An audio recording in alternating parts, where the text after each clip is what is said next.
Tapi hamba-Mu yang akan menyampaikan kebenaran-Mu di tengah-tengah jemaat-Mu pada malam hari ini Tuhan. Hidup setiap perkataan kami ini oleh kuasa Roh Kudus-Mu sendiri, agar setiap benih firman yang hamba tabur hati mereka hidup. Mereka semua mengerti diubahkan hidupnya dan diberkati dalam nama Tuhan Yesus. Yang percaya berkata, amin, haleluya. Tepuk tangan dulu untuk kita luar biasa. Saudara, malam hari ini luar biasa, ada kesaksian dari ibu yang 2 minggu yang lalu, waktu saya khotbah di Surabaya di BG Junction, ibu ya, namanya Ibu Christine, ya, dia punya penyakit glukoma mata sebelah kanan ibu itu ya. Saya tanya ibu kiri, ya, ibu bilang matanya buta total, enggak bisa, dia beli kacamata aja enggak bisa, ya. Jadi dokter bilang enggak bisa pakai kacamata ibu ya. Tapi ketika saya doakan, dia bilang, saya tanya setelah saya tutup yang sebelah kanan yang masih bisa melihat, ada sinar Pak, kalau ada sinar pasti ada kesembuhan. Saya doain lagi, akhirnya bisa melihat. Saya mengundang Ibu Christine, mari Ibu Christine kemari, tepuk tangan untuk Yesus kita luar biasa, haleluya, ya, haleluya. Ini Ibu, ya, jadi malam hari ini Ibu Christine mau menyaksikan kebesaran Tuhan, bagaimana mata yang buta, dokter boleh bilang tidak bisa melihat, glukoma tidak bisa melihat, tapi tangan Tuhan bisa menjamah. Dan Ibu Christine bisa disembuhkan. Amin. Ya Ibu Christine ya. Amin. Ibu namanya benar Ibu Christine ya. Ibu Christine, saya mau tanya Ibu Christine, waktu Ibu Christine 2 minggu yang lalu di BG Junction ya, itu ibadah yang keberapa Ibu ya? Yang ketiga apa berapa ya? Ketiga, ya. Waktu itu Ibu matanya yang sebelah kiri ini benar-benar tidak bisa melihat. Tidak sama sekali. Sudah berapa tahun Ibu menderita 8 itu? Tahun. 8 tahun Ibu menderita? Ya, 8 tahun. Betul-betul matanya tidak bisa melihat. Ya, tidak bisa. Nah, kalau bikin kacamata di dokter bilang apa Ibu? Oh, saya sudah sering berobat kemana saja. Ke dokter spesialis mana saja. Termasuk dukun enggak Ibu? Tidak pernah. Enggak. Tidak pernah. Tapi dukun. tidak Ke bisa dokter sembuh. terus, Ya. Waktu Ibu datang ke BG Junction 2 minggu yang lalu, saya doakan, saya oles matanya dengan minyak, saya doakan, Ya. Ibu saya suruh tirukan doa saya. Mohon apa Ibu waktu itu? Mohon ampun. Mohon ampun, mohon darah Darah Yesus ya. Setelah Ibu saya mohon suruh berdoa, mohon ampun, mohon darah Tuhan Yesus, tulis matanya, lalu yang sebelah kanan saya tutup. Ya. Terus pertama kali lihat apa? Lihat remang-remang. Remang-remang, sinar ya. Waktu itu Ibu lihat sinar ya. Ya. Kalau lihat sinar pasti akan melihat jelas, ya tak? Yang kedua kali saya oles lagi Ibu. Sebenarnya saya periksa ke dokter. Ya, itu ntar dulu. Waktu hari Minggu setelah kedua kali saya doakan lagi, Ibu bilang, apa Ibu yang dilihat? Ibu bilang apa? Saya bisa melihat, Ya, betul? ya. Saya tunjukin tangan saya. Berapa itu? Berapa itu? Satu, ya. Ya. Nama Tuhan dimuliakan. Tepuk tangan kita, luar biasa. Terus senangnya gimana Ibu? Saya periksa ke dokter, kan dulu sudah diponis saya nggak bisa, pokoknya Ibu harus diambil matanya. Oh, harus Ibu diambil ya. Matanya. Benar-benar sudah tidak bisa buta ya. Iya. Tapi Tuhan luar biasa. Serang Ibu ke dokter mata lagi. Sudah Mau bikin kacamata. Ya, Sudah bisa? bisa. Artinya Ibu sekarang sudah bisa baca Alkitab. Bisa. Ya, Amin. tepuk tangan kita luar biasa. Nama Tuhan dimuliakan. Tuhan jamah dan terus luaskan kesembuhan, tolak segala sakit mata, glukoma, kutuk-kutuk glukoma kami patahkan dalam Yesus. Pas. Kami hanya mau darah Yesus, darah Yesus. Karena oleh kuasa darah dalam tubuh beliau Yesus, Ibu disembuhkan dalam nama Yesus. Amin. Ya. Sama-sama Tuhan Yesus berkati Ibu ya, Bu Christine, haleluya. Hati-hati Ibu Christine ya, haleluya. Luar biasa. Amin. Tidak ada yang mustahil bagi Tuhan. Ya. Besok saya putarkan kesaksian yang di hari Selasa yang lalu. Kalau kemarin hari Jumat itu semalam, Ibu itu ada orang tua yang dengkulnya benar-benar sakit sudah. Dia sudah Orang Cina bilang udah mbowat ya. Sudah di dokter diobati enggak bisa. Ya, tapi tangan Tuhan menjamah. Ya, kemarin tuh enggak bisa saya rekam. Ya, karena suatu hal. Tapi yang di Sunter bisa saya rekam. Ya, besok saya mau putarkan itu sama putarkan anak kecil yang di Bitung Manado. Dia pada waktu itu lumpuh karena kena sakit di server disease. Jadi kakinya itu di tumitnya keluar tulang muda ya, sehingga dia lumpuh, digip pada waktu itu. Ya, profesor di Manado ada nyerah, nggak bisa, ya. Terus di Singapura juga nyerah, di Jakarta pun nyerah, ya. Tapi tangan Tuhan mampu untuk menyembuhkan. Maka Allah selalu bekerja dalam segala sesuatu untuk mendatangkan kebaikan bagi kita. Amin. Saudara jangan takut untuk masalahnya. Amin. Orang beriman itu kan orang yang bertobat. Orang yang meninggalkan dosanya. Orang yang berani menyerahkan hidupnya kepada Tuhan. Itu orang beriman. Kalau engkau mengatakan saya beriman, tapi saudara belum berani menyerahkan hidupmu kepada Tuhan, tidak berani mempercayakan hidupmu kepada Tuhan, tidak punya kesetiaan kepada Tuhan, tidak punya pengabdian kepada Tuhan, tidak punya ketaatan, engkau tidak orang beriman. Orang yang beriman, yang dia mau menyerahkan hidupnya kepada Tuhan, percaya kepada Tuhan, punya pengabdian kepada Tuhan yang luar biasa. Ya, lihat hasilnya. Tuhan tidak pernah mengecewakan orang yang beriman demikian. Tepuk tangan kita luar biasa, haleluya. Mari kita baca dari Roma 8 ayat 28. Roma 8 ayat 28. Kita baca sama-sama. 3, 2, 1. Kita tahu sekarang bahwa Allah turut bekerja dalam segala sesuatu untuk mendatangkan kebaikan bagi kita yang mengasihi Dia, yaitu kita yang terpanggil sesuai dengan rencana Allah. Amin. Orang beriman itu apapun yang terjadi atas hidup kita, kita selalu percaya Tuhan bahwa Engkau turut bekerja dalam segala sesuatu untuk mendatangkan kebaikan bagi saya yang sekarang kelihatannya jelek, yang sekarang kelihatannya amburadul, yang sekarang kelihatannya tidak ada harapan sama sekali. Tapi saya percaya Tuhan harapan dari semua masalah kita. Tepuk tangan kita luar biasa, haleluya. Amin. Iya. Karena engkau ragu-ragu sama Tuhan, engkau tidak berani mempercayakan hidupmu sama Tuhan. Engkau lari dari Tuhan, ya, sehingga engkau akan muter terlalu lama. Gunung Sinai, ya, padang gurun. Ya. Saudara, ini pengalaman pribadi saya. Ya. Waktu saya menggembalakan gereja saya dulu, saya 3 orang, ya. Jadi di gedung Marina itu, yang PAN sendiri paling besar, itu disewa Pak Pariaji, Tiberias, saya di belakangnya Pak Pariaji. Jadi kalau Pak Pariaji naik eskalator, itu pasti ketemu saya.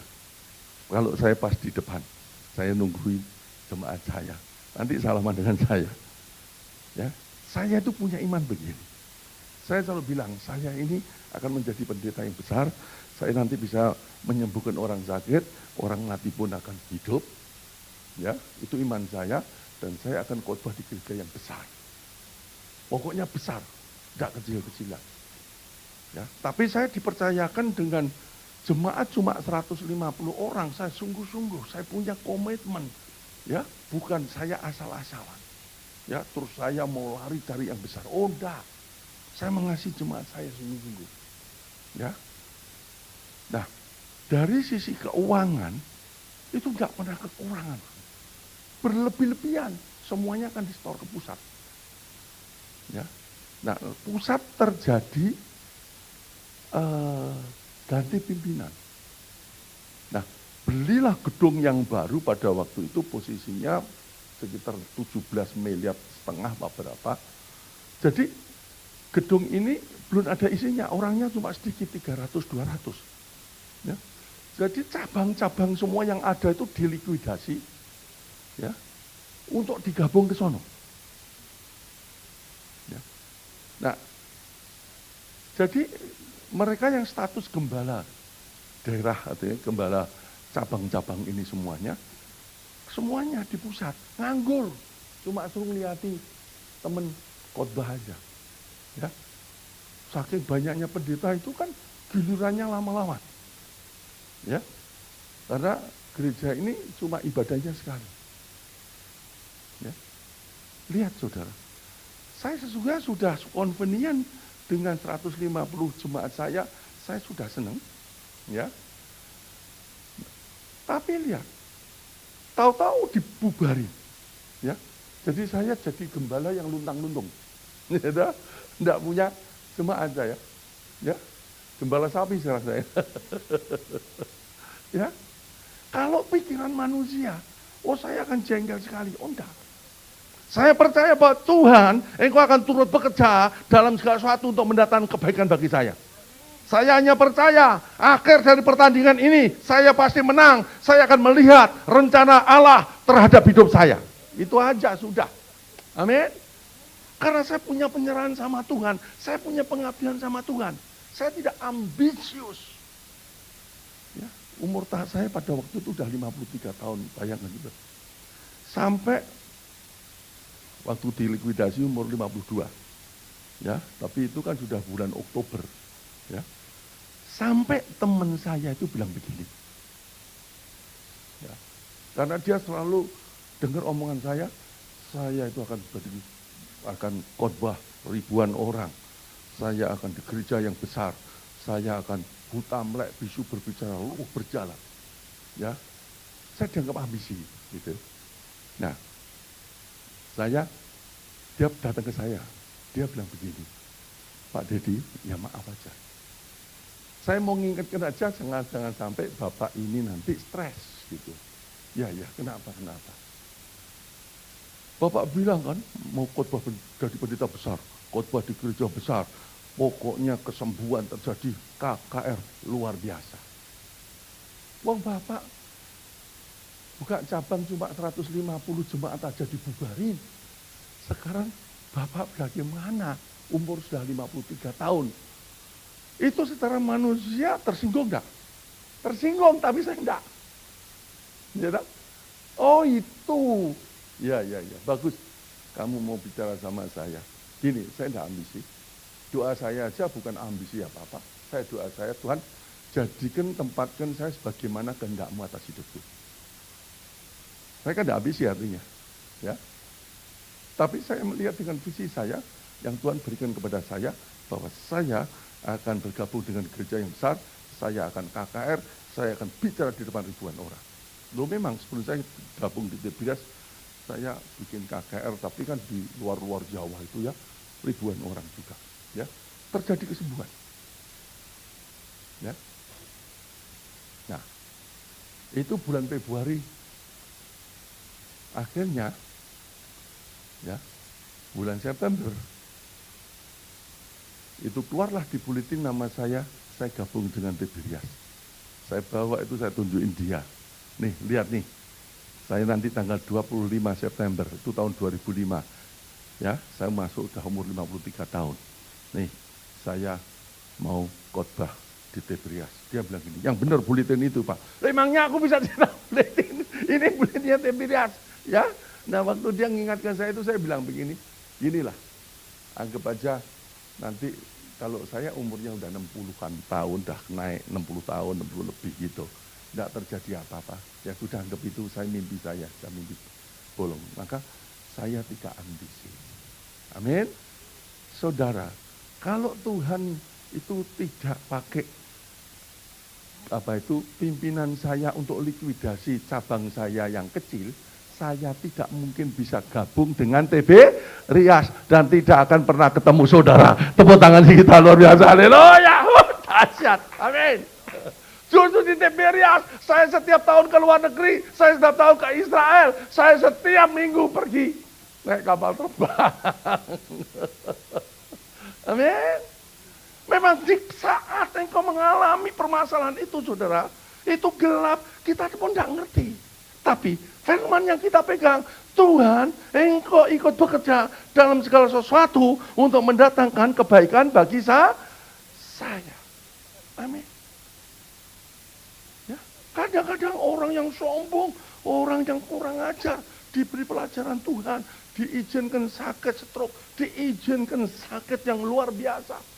Setelah itu Tuhan sembuhkan untuk kemuliaan Tuhan. Amin. Di saat engkau punya permasalahan itulah yang penting engkau mulai koreksi dirimu, engkau kontrol dirimu, engkau perbarui hubunganmu dengan Tuhan. Amin. Sehingga engkau punya sukacita, engkau punya kemenangan. Ya, Daud, saudara. Nanti baca sendiri ya di 1 Samuel 16. Sama 1 Samuel 17, ya, ayatnya semua saudara baca. Saudara belajar aja dari Daud itu luar biasa. Daud ini diperkirakan, dia anaknya Isai, ya, dia ini anak, ibunya itu nyeleweng luar Daud. Isai anaknya 8, termasuk yang bungsu ini si Daud. Ya. Sehingga ayahnya ini kurang senang sama Daud. Ya. Waktu Saul ditolak sama Tuhan, ya, karena Saul tidak taat sama Tuhan, tidak setia sama Tuhan, ya, Tuhan perintahkan kepada Samuel, kamu pergi ke rumahnya Isai, ya, urapi. Ya, maka dia datanglah di rumahnya Isai, dia bilang Isai, ya, anakmu mana semuanya, ya, kamu doa puasa yang benar, mau tak urapi. Tapi Samuel kan minta anaknya semua suruh keluarin. Daud tidak dikeluarkan. Daud dibiarkan menggembala kambing domba. Ya. Daud dibenci saudara-saudaranya, saudara. Kalau saudara baca 1 Samuel itu, ya. Apakah Daud urusan? Enggak. Dia tidak peduli. Yang penting dia punya hubungan dengan Tuhan. Amin. Ya. Tidak peduli, yang penting dia punya hubungan pribadi dengan Tuhan. Makanya banyak kitab-kitab Mazmur yang diciptakan oleh Daud. Nah, ini anak-anak Tuhan enggak. Ya, ketika engkau dibenci orang lain, engkau dihinakan orang lain karena engkau tidak punya uang, engkau dihina. Ya, engkau melarikan Tuhan karena aku berdoa, kok Tuhan tidak ngasih saya, sekarang saya dihina orang. Oh, jauhkan dari perbuatan itu. Amin. Serahkan hidupmu kepada Tuhan, seperti Daud menyerahkan kepada Tuhan. Meskipun dihina kakak-kakaknya, orang tuanya pun tidak menghargai dia, tapi dia tetap relationship dengan Tuhan. Daud punya talenta, dia kembangkan talentanya. Dia tidak mau apa yang dipercayakan Tuhan kepada dia itu dilepas begitu saja. Dia punya komitmen, hubungan dengan Tuhan, komitmen. Dia kerja aja punya komitmen, kalau saudara baca, luar biasa. Ya, dia mengembalakan 2-3 ekor kambing domba. Kalau kambing dombanya dimakan singa atau beruang, diapain? Dihajar. Amin. Dibunuh. Ini semua latihan yang dia tidak pernah nyadari. Bahwa nanti pada saatnya dia dimunculkan untuk melawan siapa? Goliat. Amin. Dia menjadi seorang fighter, ya. Meskipun dia kecil tapi hatinya besar, saudara. Ya. Di situ, dan dia melatih dirinya, dia punya talenta, dia kembangkan talentanya yang namanya pengumban. Ya, bukan ketapel. Ya. Pengumban. Pengumban itu kalau dilempar, ya, itu paling jauh bisa nyampe 400 meter lebih. Panah, anak panah itu kalau dilempar, dipanahkan terpanjang, itu cuma 300-an meter, 320 apa 325. Ya, pada waktu zamannya Daud, itu cuma ada 70 pengumban, ahli-ahli semua. Apa yang dikembangkan oleh Daud dan hubungan dia dengan Tuhan, ya, itu dipersiapkan Tuhan nanti untuk dia diangkat menjadi raja. Dibentuk karakternya di situ, guys. Ya, bagaimana dia dibenci saudaranya, apakah dia putus asa, apa dia nggak mau lagi sama Tuhan? Enggak, ternyata. Ya, dia tetap lekat dengan Tuhan, dia mengembangkan. Tuhan mempercayakan kepadaku talenta, aku harus kembangkan talenta ini. Amin. Saudara dipercaya, saudara diberi talenta, saudara diberi talenta, saudara dipercaya talenta. Gunakan talenta itu. Jangan melihat halangan yang ada, tapi bersama Tuhan kita lakukan perkara-perkara yang besar. Tepuk tangan kita luar biasa. Amin. Nah, saatnya Daud dimunculkan, saudara. Ya. Lihat. Coba 1 Samuel 17 sekarang. Ayat 32 aja langsung. Sebelum ayat itu aja dia bilang apa? Ketika lihat siapa itu Goliat menghina barisan tentara Israel. Siapa orang Filistin tidak bersunat ini yang menghina barisan tentara Allah? Oh, dahsyat. Kenapa? Dia sudah diurapi, dia percaya Roh Allah menyertai dia, dia punya pengurapan, dia punya keahlian, dia punya kapabilitas, ya, kemampuan. Ya. Meskipun Goliat tingginya 3 meter, dia tidak peduli. Goliat pakai ketopong, ya, untuk perang. Oh, enggak urusan dia. Karena dia percaya, kalau Allah bersama saya, Tuhan yang akan meremukkan engkau. Amin. Bukan kekuatannya. Engkau percaya bahwa Roh Kudus ada dalam hidupmu. Kalau engkau percaya Roh Kudus ada dalam hidupmu, apapun yang kau lakukan, percaya Roh Kudus akan melakukan untuk Anda. Itu hidup dengan iman, bukan putus asa. Ya, ini lihat. Ya, berkatalah Daud kepada Saul, raja aja dikasih tahu sama Daud. Janganlah seseorang menjadi tawar hati karena dia. Hambamu ini akan pergi melawan orang Filistin itu. Bayangkan, anak kemerahan kecil. Ya. Raja dikasih tahu, janganlah tawar hati. Ya. Hambamu itu loh akan melawan dia. Kaget Saul. Saul bilang apa? Ayat 33.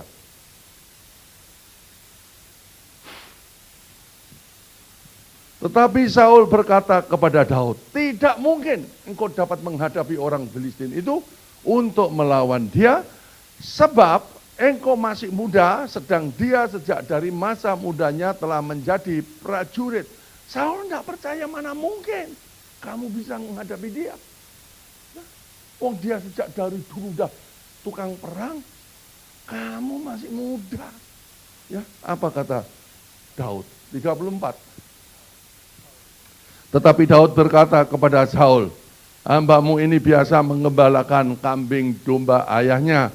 Apabila datang singa atau beruang yang menerkam seekor domba dari kawanannya, 35, maka aku mengejarnya, menghajarnya, dan melepaskan domba itu dari mulutnya. Kemudian apabila ia berdiri menyerang aku, maka aku menangkap janggutnya, lalu menghajarnya dan membunuhnya. 36. Baik singa maupun beruang telah dihajar oleh hambamu ini, dan orang Filistin yang tidak bersunat itu, ia akan sama seperti salah satu daripada binatang itu. Karena ia telah mencemooh barisan daripada Allah yang hidup. Lihat imannya. Amin. Karena dia punya keyakinan. Ya. Pengurapan dari Samuel, Roh itu berkuasa atas dia. Dia punya kapabilitas, dia punya kemampuan untuk berperang. Ya. 37. Pada pula kata Daud, Tuhan yang telah melepaskan aku dari cakar singa dan dari cakar beruang, dia juga akan melepaskan aku dari tangan orang Filistin itu. Kata Saul kepada Daud, pergilah, Tuhan menyertai engkau. Baru Saul percaya. Ya. Ketika dia perang lawan Goliat, ya. Coba ayat 45, langsung aja 45. Haleluya. 45. Tetapi Daud berkata kepada orang Filistin itu, engkau mendatangi aku dengan pedang dan tombak dan lembing, tetapi aku mendatangi engkau dengan apa? Nama Tuhan semesta alam, Allah segala barisan Israel yang kau tantang itu. Ya, iman. Engkau mendatangi aku dengan tombak, lembing dan pedang, aku mendatangi engkau dengan nama Tuhan semesta alam. Saudara dan saya diberi kuasa, otoritas Tuhan. Suruh gunakan namanya Tuhan. Amin. Dengan nama Tuhan Yesus, dengan kuasa darahnya Tuhan Yesus. Amin. Aku menghancurkan benteng-benteng musuh. Segala alam roh di dalam hidup kami yang menghalangi datangnya berkat-berkat Tuhan atas pekerjaan kami. Darah Yesus membebaskan. Amin. Dalam nama kuasa besar. Lepas. Maka hidupmu akan dilepaskan dari belenggu-belenggu kuasa kegelapan, ya. Terus ayat 46. Lihat saudara. Hari ini juga Tuhan akan menyerahkan engkau ke dalam tanganku dan aku akan mengalahkan engkau dan memenggal kepalamu dari tubuhmu. Hari ini juga aku akan memberikan mayatmu dan mayat tentara orang Filistin kepada burung-burung di udara dan kepada binatang-binatang liar, supaya seluruh bumi tahu bahwa Israel mempunyai Allah. Amin. Supaya di Indonesia tahu bahwa engkau anak-anak Yesus, Yesus ada di dalammu, bahwa kita punya Allah yang namanya Yesus. Ya, jadi saudara jangan jadi pecundang. Kalah minum ekstasi, minum arak, stres, putus asa, mati. Amin. Ya. Yesus mau mati untuk kita, itu dia memberi harapan kepadamu. Amin. Namanya ingin dimuliakan melalui kita. Dosamu dia hapus. Amin. Engkau diperdamaikan dengan Bapa di surga. Dia mengatakan aku datang supaya kamu punya hidup dan mempunyai dalam segala kelimpahan. Tuhan mau. Makanya Yesus itu datang bukan cuma menyelamatkan. Oleh bilur-bilurnya saya sembuh. Dia datang untuk menyembuhkan. Dia yang kaya mau jadi miskin. Supaya kita diberkati. Dia mau supaya engkau mengembangkan talentamu. Engkau tetap membangun hubungan erat dengan Tuhan yang luar biasa. Nama Tuhan dimuliakan. Engkau latih talentamu. Engkau minta diurapi hidupmu oleh Tuhan. Ketika urapan turun atasmu, berkat juga akan menyertaimu. Dan apa saja yang kamu kerjakan, pasti berhasil. Tepuk tangan kita luar biasa. Haleluya. 47. Haleluya. 47. Dan supaya segenap jemaat ini tahu bahwa Tuhan menyelamatkan bukan dengan apa? Pedang dan bukan dengan lembing. Sebab di tangan Tuhanlah pertempuran dan ia pun menyerahkan kamu ke dalam tangan kami. Menang. Ya. Ayat 48. Haleluya. Ketika orang Filistin itu bergerak maju untuk menemui Daud, maka segala Daud berlari ke barisan musuh untuk menemui orang Filistin itu. 49.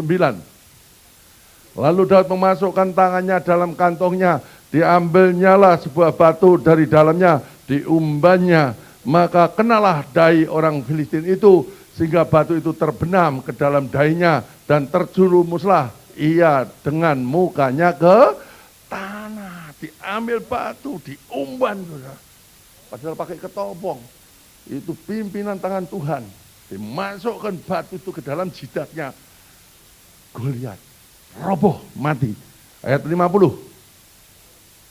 Demikianlah Daud mengalahkan orang Filistin itu dengan umban dan batu. Ia mengalahkan orang Filistin itu dan membunuhnya tanpa pedang di tangan. Tepuk tangan kita luar biasa. Haleluya. Dahsyat, amin. Luar biasa sekali. Ya. Apapun yang terjadi masalahmu, kau harus punya yakin bahwa Tuhan turut bekerja dalam segala sesuatu, mendatangkan kebaikan bagi kita. Engkau jangan lari dari Tuhan. Engkau jangan lari kemana-mana. Engkau harus terus maju seperti Daud, terus maju dengan Tuhan. Dia tetap punya hubungan dengan Tuhan, sehingga banyak mazmur-mazmur dan dimunculkan Daud. Kalau engkau ingin nangis, engkau punya penderitaan, bicara sama Tuhan, nangislah di hadirat Allah yang Maha Tinggi, sehingga air matamu akan ditampung di kirbat-kirbatnya Tuhan pada saatnya. engkau ditolong, maka engkau akan ditolong. Karena Tuhan punya rencana yang besar atas hidup kita semua. Tepuk tangan kita luar biasa, haleluya. Ada satu cerita yang bagus, yaitu bambu kuning di Jepang. Bambu kuning ini sangat disayang permaisuri Jepang sama rajanya, kaisarnya. Ya, dia sombong, wah tiap pagi disiram, dielus, ya, dirapikan, seneng dia, bangga dia. Ya, kalau bambu yang lain dipotong, dibasuh, ya, kalau dia sombong, ngerasain loh, ya, ngerasain loh, ya. Nah, suatu hari bambu kuning kesayangan kaisar sama permaisuri juga ditebas, habis. Marah si bambu ini. Kenapa saya harus tebas? Salah saya apa? Dosa saya apa? Saya kan memberi kesenangan kepada permaisuri, saya memberi kesenangan kepada kaisar. Gak urusan orang ini. Terus ditebas. Terus disisir, tipis-tipis, disisir, tipis-tipis. Ya, marah terus ini si kipas. Ya, marah dia. Gak terima dia, sakit hati dan lain sebagainya. Ya, terus dibentuklah kipas. Masih juga bambu kuning ini dibuat kipas, saya nggak ngerti maksudnya. Nah, setelah dihias indah semuanya, ya, terus diberikan kepada permaisuri, dia baru tahu maksudnya. Oh, ini toh maksudnya. Memang saya menderita. Makanya Yesus mengatakan apa? Kalau kamu ikut aku, kamu harus sangkal diri dan pikul salib. Amin. Dari penderitaan itu akan muncul kebahagiaan. Oh, seneng dia. Sekarang dia setiap hari nggak perlu kepanasan. Dia dipakai kipasnya permaisuri. Tidur pun dengan permaisuri. Pakai AC. Nama Tuhan dimuliakan. Tepuk tangan kita luar biasa. Haleluya. Oh, dahsyat. Amin. Kita nggak pernah ngerti. Tapi percayakan hidup kepada Tuhan. Karena Tuhan punya rencana atas hidup kita semua. Pasti ending, akhir dari pertandingan itu, saudara baru ngerti, luar biasa. Tuhan, engkau sangat baik sekali. Memang ketika terjadi apa-apa, kelihatannya gelap, kelihatannya rugi, kelihatannya memalukan, kelihatannya tidak ada harapan. Tapi di dalamnya itu penuh dengan harapan. Amin. Saya kasih satu lagi. Lihat dong, saya lihat di TV ini kesaksian ini, luar biasa. Seorang ibu muda yang dia melahirkan, ibu ini orangnya kan galak. Ya, dia sombong, galak gitu ya. Ketika dia melahirkan di rumah sakit, ya, pembukaannya agak cepat, agak lambat. Ya, dokter biasa kan di rumah sakit kalau pembukaannya lambat, dia ada panggilan yang lain. Dia ke lain rumah sakit. Nah, ketika dokternya pergi, luar biasanya, pembukanya cepat, pop. Dan bayinya maunya brojol aja. Dia teriak-teriak, suster, bayinya mau keluar. Susternya lari. Dia lihat bayi mau keluar. Dia bilang gini, ibu kempet aja, ibu kempet aja. tahan, dicepet. Ya, dicepet betul sudah. Penyok kepalanya. Kepala baby kalau masuk pasti di kandungan kan kayak onde-onde. Ya toh? Waduh, empuknya luar biasa ya. Mau dipenyoki model apa bisa. Ya. Nah, itu baby tetap mau keluar aja kan. Ya. Udah dimiringi ibunya ini. Ambil gunting suster, udah nekat dia. Digunting dari vaginanya kebablasan sampai anus, saudara. Ya. Bayangkan, saudara. Dijahit. Tapi ibu ini menderita yang luar biasa. Dia marah, dia benci sama dokter. Ya, dia tiap hari isinya marah, benci sama dokter. Ya, bukan kondisi malah baik, malah parah. Diperiksa, mahnya sakit, diperiksa bilang sakit mah, dikasih obat mah tidak bisa sembuh. Diperiksa lagi ada benjolan di sini, oh, itu cancer, itu tumor, mau dioperasi. Terus dia akhirnya sudah bosan dengan obat, sudah bosan dengan dokter, akhirnya dia ambil waktu, dia cari Tuhan, dia merenung hidupnya, dia doa puasa, tidak usah dokter-dokteran. Dia doa puasa, dengan iman dia percaya.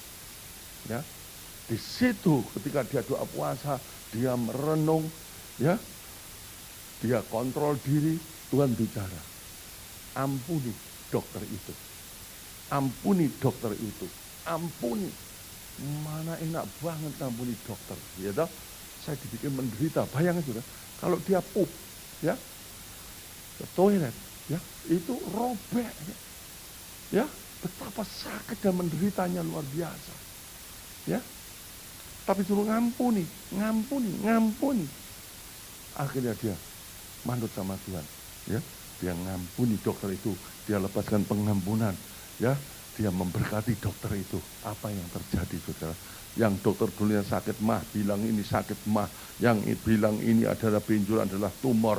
Ternyata setelah diperiksa lagi, tidak ada tumor. Itu memang ginjal yang sedang jalan-jalan. Ya, Tuhan itu luar biasa. Untuk bikin kapok orang supaya berubah, mau punya pengampunan, ya. Ginjalnya dikeluarin suruh jalan-jalan. Ya, yang akhirnya Tuhan sembuhkan dengan luar biasa, nama Tuhan dimuliakan. Dan dia percaya, dia doa setiap hari, dia doa terus menerus, dan dia doa terus menerus. Ya, dia katakan, Tuhan menciptakan engkau nak, semuanya sempurna, tolak gepeng kepala, ya toh, diberkati terus, anaknya sekolah dari TK, dari kelas SD, SMP, SMA, ternyata disembuhkan. Kepalanya benar-benar utuh, tidak benjol lagi. Bulat telur yang luar biasa. Nama Tuhan dimuliakan. Oh, haleluya. Maka Tuhan ditanya orang ketika ada orang yang buta. Tuhan itu dosanya orang tua. Apa dosanya dia? Bukan dosa orang tua dan dosanya dia. Memang Tuhan mau dimuliakan. Karena Tuhan turut bekerja dalam segala sesuatu untuk mendatangkan kebaikan bagi kita semuanya. Tepuk tangan kita luar biasa. Haleluya.